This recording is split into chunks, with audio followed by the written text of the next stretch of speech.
आज हम बोरिंग और डिफरेंट बोरिंग मशीन से इनके बारे में अध्ययन करेंगे। तो सबसे पहले हम जानते हैं कि बोरिंग प्रक्रम क्या होता है। बोरिंग प्रक्रम है ये पहले से जो होल किया हुआ है उस होल को बड़ा करने का प्रक्रम है।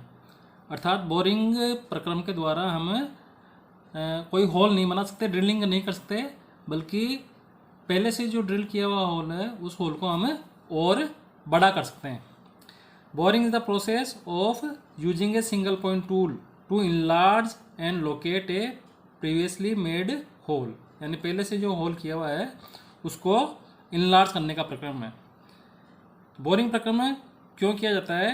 ये उस कंडीशन में किया जाता है जब हमें एक पर्टिकुलर साइज की ड्रिल है वो अवेलेबल नहीं होती है। फॉर एग्जांपल, जैसे कि हमारे पास 10 mm की ड्रिल है, 12 mm की ड्रिल है और 15 mm की ड्रिल है और हमें होल करना है 13 mm का। तो 13 mm की ड्रिल हमारे पास उपलब्ध नहीं है।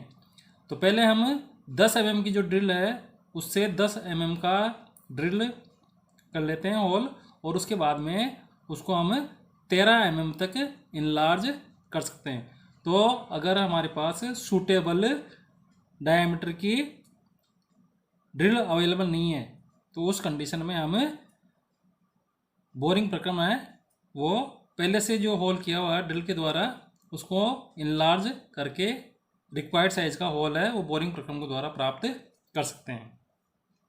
तो बोरिंग प्रक्रम है इसके द्वारा हम होल नहीं बनाते हैं, बल्कि पहले से जो होल किया हुआ है उस होल को हम इनलार्ज करते हैं। बोरिंग प्रक्रम है इसके द्वारा होल है उसको इनलार्ज नहीं किया जाता, बल्कि उसको परिशुद्धता से लोकेट भी किया जाता है और साथ ही साथ उसको इसकी जो एक्सिस है इसकी एक्सिस के सापेक्ष कॉन्सेंट्रिक भी बनाया जाता है। अब हम चलते हैं प्रिंसिपल ऑफ बोरिंग। बोरिंग का सिद्धांत। बोरिंग का सिद्धांत क्या है? तो जैसे कि मैंने आपको पहले बताया, इसमें सिंगल पॉइंट कटिंग टूल है इसका इस्तेमाल किया जाता है। तो सिंगल पॉइंट कटिंग टूल का इस्तेमाल करके पहले से जो होल किया हुआ है उस होल को हम इनलार्ज करते हैं, बड़ा करते हैं। तो ये देखिए आपका कार्यखंड है। इस कार्यखंड में पहले से होल बनाया हुआ है, प्रीवियसली ड्रिल्ड होल, पहले से ड्रिल किया हुआ होल है। इस होल को हमें किसी पर्टिकुलर साइज तक ड्रिल करना है, इनलार्ज करना है, क्योंकि हमें उस साइज की ड्रिल उपलब्ध हमारे पास नहीं है। तो इसके लिए आपकी बोरिंग बार है, इस बोरिंग बार में ये सिंगल पॉइंट कटिंग टूल है ये लगाया जाता है। इसके बाद में या तो हम बोरिंग बार को घुमाते हैं या कार्यखंड को घुमाते हैं। इस केस में हमारी बोरिंग बार घूम रही है तो बोरिंग बार को हम यहाँ सबसे पहले यहाँ टच कराते हैं, यहाँ टच करा के बोरिंग बार को घुमाते हैं और कार्यखंड को फीड करते हैं। तो जैसे जैसे बोरिंग बार घूमेगी और जैसे जैसे आगे बढ़ेगी तो हमें रिक्वायर्ड साइज का होल है वो प्राप्त हो जाएगा। तो कहने का अर्थ है या तो कार्यखंड घूमेगा, बोरिंग बार स्थिर रहेगी, या बोरिंग बार घूमेगी और कार्यखंड स्थिर रहेगा। इस प्रकार पहले से ड्रिल किया हुआ होल है उसको हम रिक्वायर्ड साइज तक इनलार्ज कर सकते हैं। तो ये आपका हो गया प्रिंसिपल ऑफ बोरिंग। अब हम चलते हैं कि बोरिंग के लिए कौन कौन सी मशीनें हैं वो इस्तेमाल करते हैं। Classification of boring machine. Boring machine में भी classified as follow. Boring machine है इनको हम निम्न प्रकार से क्लासिफाई कर सकते हैं: horizontal boring machine, vertical boring machine, vertical turret lathe, jig boring machine, fine boring machine, deep hole boring machine and numerical control NC boring machine. तो इनका डिस्क्रिप्शन हम संक्षेप में हर मशीन का डिस्क्रिप्शन है वो पढ़ेंगे। तो सबसे पहले हम चलते हैं horizontal boring machine. Horizontal boring machine में जो आपकी स्पिंडल होती है जो कि बोरिंग के लिए रेस्पॉन्सिबल है वो हॉरिजॉन्टल होती है। जैसे कि इसमें ये आपकी बोरिंग बार है, तो बोरिंग बार में जो स्पिंडल है वो हॉरिजॉन्टल डायरेक्शन में है। अर्थात हॉरिजॉन्टल बोरिंग मशीन में जो आपकी स्पिंडल होती है वो हॉरिजॉन्टल होती है, जिसके ऊपर की आपकी बोरिंग बार है वो बंधी हुई रहती है। हॉरिजॉन्टल बोरिंग मशीन है वो वहाँ यूज़ की जाती है जहाँ पे हमें उपयुक्त साइज का ड्रिल उपलब्ध नहीं होता है। अर्थात जो होल हमें ड्रिल करना है उसकी साइज़ है वो बहुत बड़ी है और हमें उस साइज़ का ड्रिल उपलब्ध नहीं है। तो पहले से जिस साइज़ का ड्रिल हमारे पास उपलब्ध है उस ड्रिल से हम होल कर लेते हैं और उसके बाद में फिर बोरिंग बार है, इस बोरिंग बार से उस ड्रिल किए हुए होल को इनलार्ज करते हैं।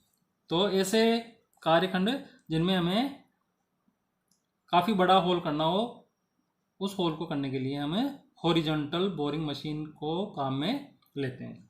इसके द्वारा हम मीडियम और लार्ज साइज के पार्ट्स होते हैं उनमें हम बोरिंग कर सकते हैं। तो ये आपकी हुई हॉरिजॉन्टल बोरिंग मशीन। अब नेक्स्ट है आपका vertical boring machine. Vertical boring machine में वर्टिकल बोरिंग मशीन है, ये एक तरह से आपके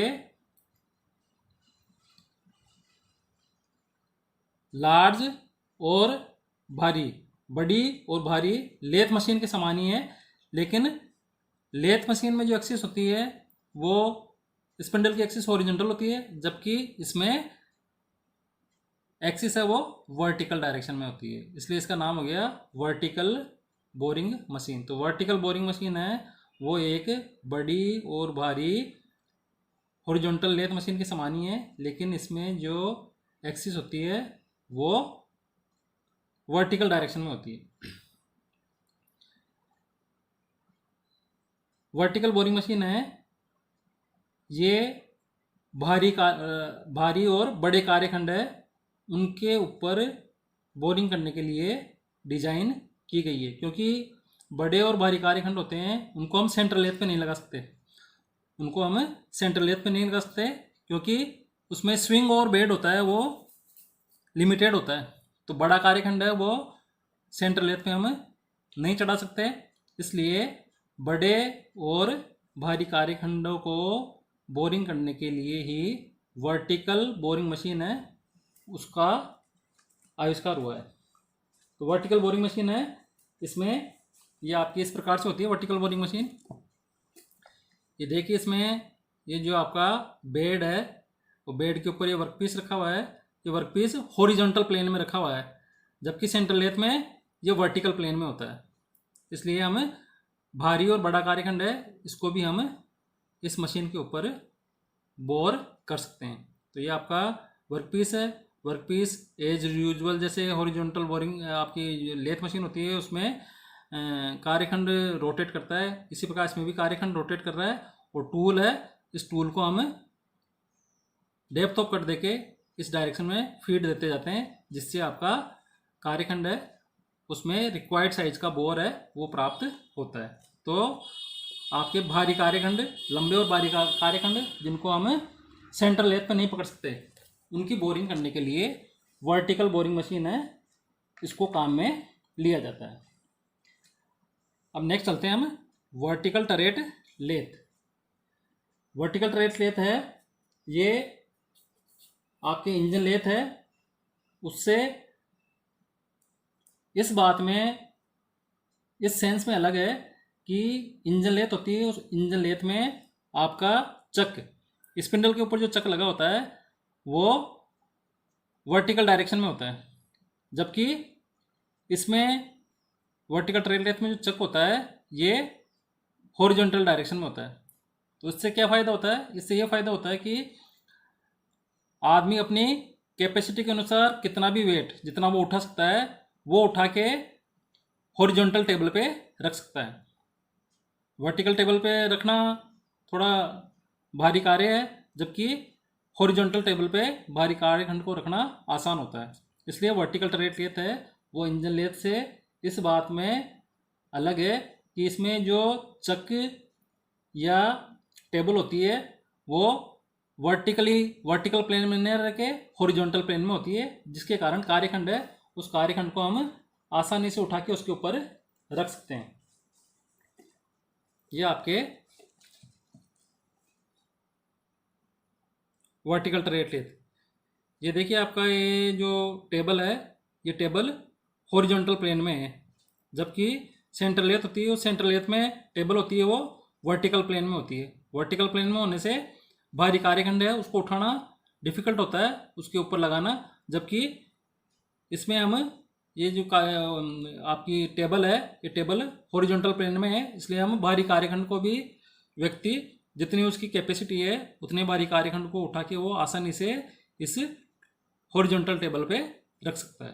तो भारी कार्यखंड है उनको बोर करने के लिए हम वर्टिकल ट्रेट लेते हैं, इसका इस्तेमाल करते हैं। अब इसके बाद में आपकी jig boring machine. Jig boring machine mainly आपकी जिग्स होती है, उसमें होल करने के लिए काम में ली जाती है, इसीलिए इसका नाम जिग बोरिंग मशीन है। जिग बोरिंग मशीन है, इसको डिजाइन किया गया है जिग्स, फिक्सर, डाइज और गेज या इसी प्रकार के अन्य परिशुद्ध कार्यखंड है उसमें होल करने के लिए। तो जिग बोरिंग मशीन है, जिग बोरिंग मशीन को जिग बोरिंग मशीन इसलिए कहते हैं क्योंकि ये जिग्स है उनमें होल करने के लिए काम में ली जाती है, इसलिए इसका नाम जिग बोरिंग मशीन हो गया। और इस मशीन को डिजाइन किया गया है होल है उनको लोकेट करने के लिए और बोरिंग करने के लिए जिग्स, फिक्सर, डाइज, गेज और अन्य परिशुद्ध कार्यखंड है उनमें बोरिंग करने के लिए जिग बोरिंग मशीन है उसको डिजाइन किया गया है। जिग बोरिंग मशीन होती है, इसमें कार्यखंड है, उस कार्यखंड में बोरिंग करने की जो परिशुद्धता होती है वो प्लस माइनस 0.0025 mm, यानी इसमें 0.0025 mm की परिशुद्धता तक कार्यखंड में होल है वो बोर किया जा सकता है, इसलिए इसको परिशुद्ध कार्यखंड है। उन परिशुद्ध कार्यखंडों में होल को बोर करने के लिए जिग बोरिंग मशीन है, इसका इस्तेमाल हम करते हैं। अब नेक्स्ट आपकी fine boring machine. Fine boring machine है, इस फाइन बोरिंग मशीन को हम डायमंड बोरिंग मशीन या प्रिसीजन बोरिंग मशीन भी कहते हैं। इसमें जो टूल इस्तेमाल किया जाता है वो कार्बाइड या डायमंड बोरिंग टूल होता है और इसको स्पेशली हाई स्पीड पे जो होल बोर करने हो उन मशीनों के ऊपर फाइन बोरिंग मशीन है वो यूज की जाती है। अर्थात ये ऐसी मशीन है जो हाई स्पीड पे होल है उनको बोर करती है कार्बाइड या डायमंड बोरिंग टूल का इस्तेमाल करते हुए, इसलिए इसका नाम हो गया फाइन बोरिंग मशीन या डायमंड बोरिंग मशीन या प्रिसीजन बोरिंग मशीन।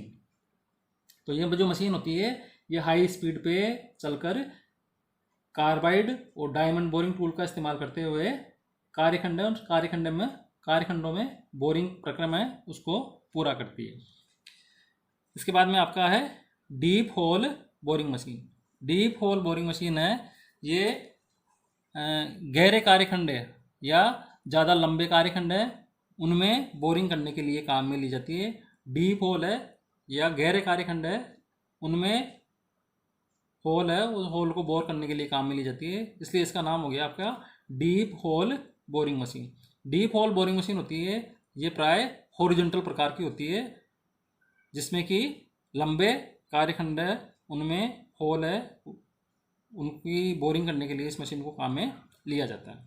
इसके बाद में आपके NC boring machine, numerical control boring machine. Numerical control boring machine होती है, इसमें कार्यखंड है, उन कार्यखंडों पे बोरिंग करने के लिए न्यूमेरिकल माध्यम से विभिन्न फीड और मोशन है वो दी जाती है, यानी जो कंट्रोल होता है वो न्यूमेरिकल होता है, इसलिए इनका नाम हो गया न्यूमेरिकल कंट्रोल बोरिंग मशीन।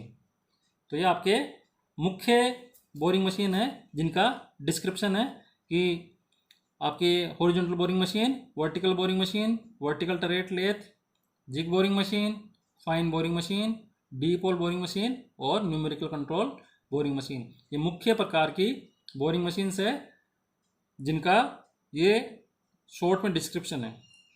आगे जो नेक्स्ट चैप्टर है इसमें हम इन मशीन्स की कंस्ट्रक्शन और वर्किंग एक एक करके विस्तृत रूप से पढ़ेंगे। धन्यवाद।